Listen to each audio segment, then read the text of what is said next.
10 محرم الحرام 61 ہجری 680 عیسوی کو کربلا کے میدان میں حق و باطل کا وہ معرکہ پیش آیا جس میں امام حسین علیہ السلام نے اپنے جان نثاروں کے ساتھ جام شہادت نوش فرما کر پرچم اسلام کو حیات دوام بخشا۔ 60 ہجری کو امیر شام کی وفات سے قبل ہی امیر شام کے حکم سے یزید کے لیے بیعت لے لی گئی تھی۔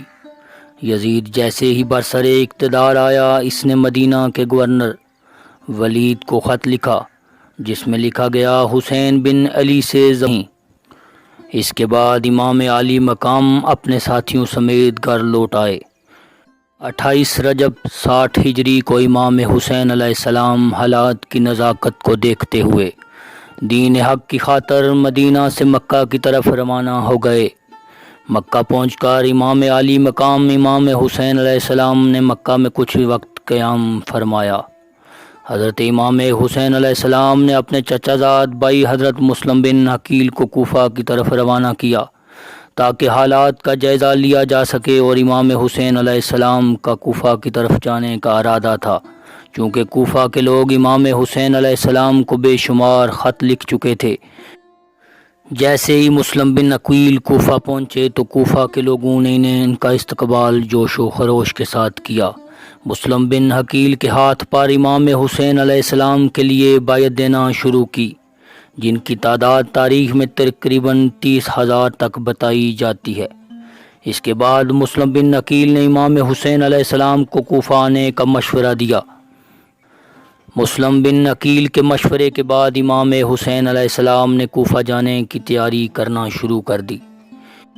امام عالی مقام امام حسین علیہ السلام کو مکہ سے کوفہ کی طرف سفر کے دوران بے شمار مشکلات کا سامنا کرنا پڑا۔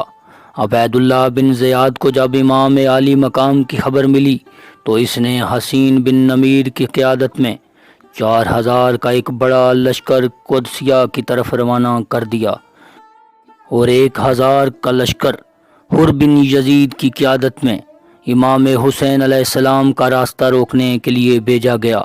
حر اور اس کے سپاہی نماز ظہر کے وقت امام حسین علیہ السلام کے قافلے کے سامنے آ گئے۔ امام حسین علیہ السلام نے حکم دیا کہ حر اور اس کے سپاہیوں حتیٰ کہ اس کے گھوڑوں کو بھی پانی پلایا جائے۔ امام حسین علیہ السلام کے حکم کی تعمیل کی گئی۔ حر اور اس کے گھوڑوں کو پانی سے سیراب فرمایا گیا۔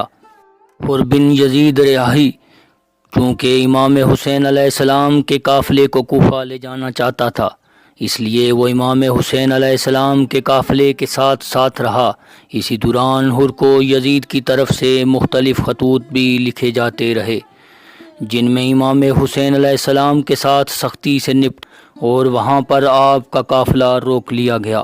امام حسین علیہ السلام نے 2 محرم الحرام کو کربلا میں پڑاؤ ڈالا۔ 2 محرم سے 10 محرم تک کے واقعات مکمل تفصیل کے ساتھ جاننے کے لیے اسی ویڈیو کے پارٹ 2 کو ضرور دیکھیں۔